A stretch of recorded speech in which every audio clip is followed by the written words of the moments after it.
O Atlético de Madrid acabou de recusar 100 milhões de euros por Julián Álvares. 100 milhões de euros.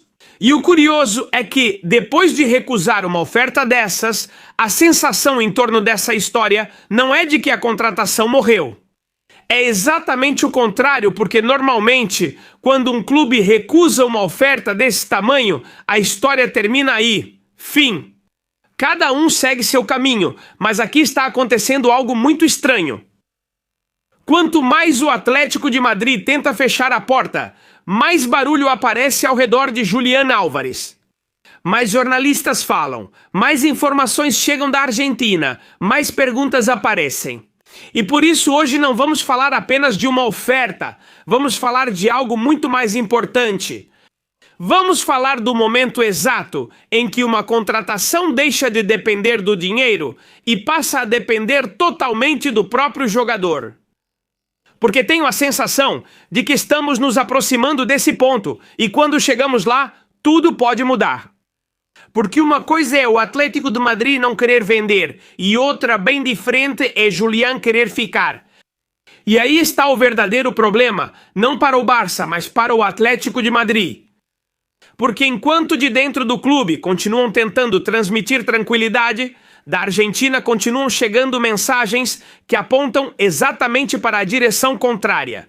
E aqui aparece um homem que volta a ser protagonista, Gastón Edu. Porque quando fala sobre a seleção argentina e sobre jogadores desse nível, costuma estar muito bem informado, e o que volta a transmitir é exatamente a mesma coisa. Acordo total entre Julián Álvares e o FC Barcelona. E isso é fundamental, porque já não estamos mais falando de convencer o jogador, já não estamos mais falando de apresentar projetos esportivos para ele. Já não estamos mais falando se ele gosta ou não da ideia de vir para Barcelona, estamos falando de algo completamente diferente.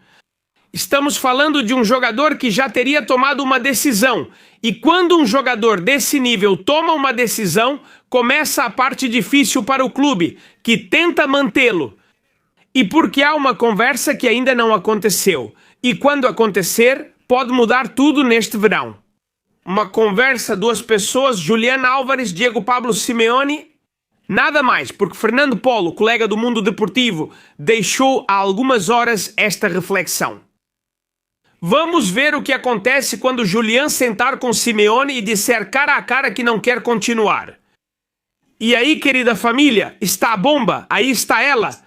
Aí está o cerne da questão, porque até agora falamos de ofertas de milhões, de jornalistas, de rumores. Mas ainda não chegamos a esse momento decisivo, ainda não chegamos a esse cara a cara.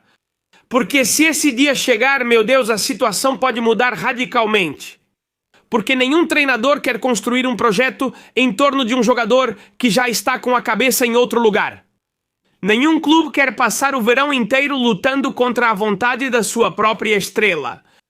Por isso o Atlético de Madrid tenta ganhar tempo, por isso recusou a oferta do Barça.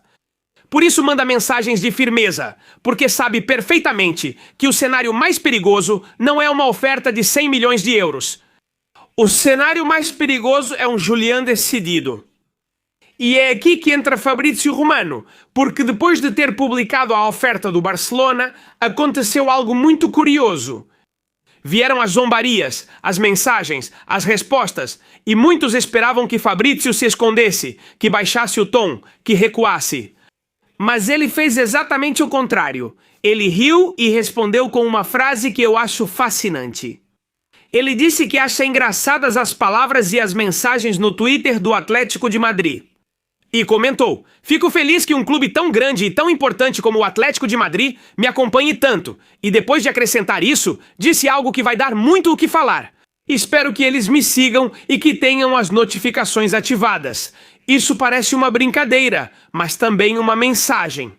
Porque não soa como alguém que acha que a história acabou. Soa como alguém que pensa que ainda vão acontecer muitas coisas. E isso se encaixa perfeitamente com o que continua chegando dia após dia da seleção argentina. Porque ninguém próximo à seleção, no entorno do jogador, transmite que a negociação tenha morrido. Muito pelo contrário. A sensação é que isso vai ser longo, difícil, complexo, mas muito vivo. E é aqui que aparece o fator que mais assusta o Atlético de Madrid. O tempo, porque muitas vezes achamos que o tempo ajuda o clube vendedor, mas nem sempre. Às vezes o tempo ajuda o jogador. Porque quanto mais a situação se prolonga, mais conversas aparecem, mais desgaste, há mais pressão da mídia e fica ainda mais difícil de conter. Por isso, muitos dentro do Barça acreditam que a verdadeira negociação ainda nem começou. Porque neste momento, Julián já está concentrado com a Argentina e agora o foco dele está na Copa do Mundo. Neste momento existem outras prioridades.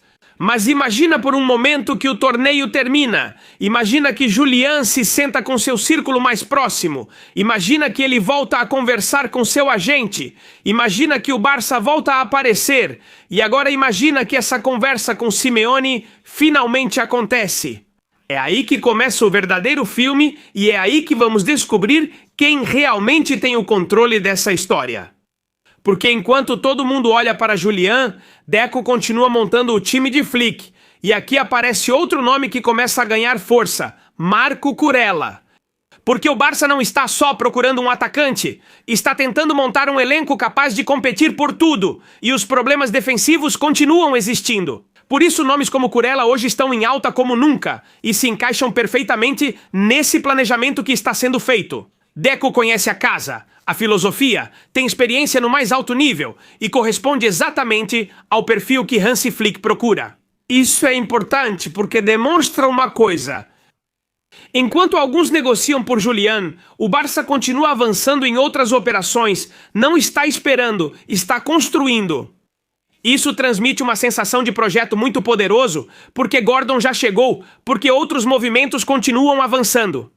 Ansu Fati saiu, Marc Casado vai sair, chegam ofertas por jogadores como Ferran Torres, mas no final tudo volta para Julián Álvares. Porque a história do verão tem nome e sobrenome. Julián Álvares. Ele quer jogar no Barça, e o Barça quer que ele seja sua estrela. Será que o Atlético de Madrid vai conseguir segurar Julián? Essa é a pergunta, e quanto mais os dias passam, mais difícil fica respondê-la. Porque o Atlético de Madrid continua dizendo não, e provavelmente vai continuar dizendo não por bastante tempo. Mas os sinais continuam aparecendo, os jornalistas continuam insistindo, as informações continuam chegando, e todas apontam na mesma direção. A vontade do jogador. E quando uma negociação desse tamanho começa a girar em torno da vontade do atleta? Normalmente a história está muito longe de ter terminado, mas na verdade, cuidado, geralmente é justamente quando ela realmente começa. Por isso acreditamos firmemente que Julián Álvares acabe sendo o jogador do Barça. É questão de tempo, tem que ter paciência, não caiam na armadilha, fiquem tranquilos. O Barça com Deco e Hansi Flick planejam e têm perfeitamente em mente cada movimento que querem fazer para construir o melhor elenco possível. O Barça trabalha duro para conseguir o melhor time do mundo e já estamos no caminho. Com o tempo, tudo vai acontecer. Se você gostou do vídeo, deixe sua opinião sobre o tema nos comentários, arrebente o botão de curtir e ajude a bombar o vídeo. Inscreva-se no canal para chegarmos aos 500 mil seguidores. Barça ontem, Barça hoje, Barça sempre.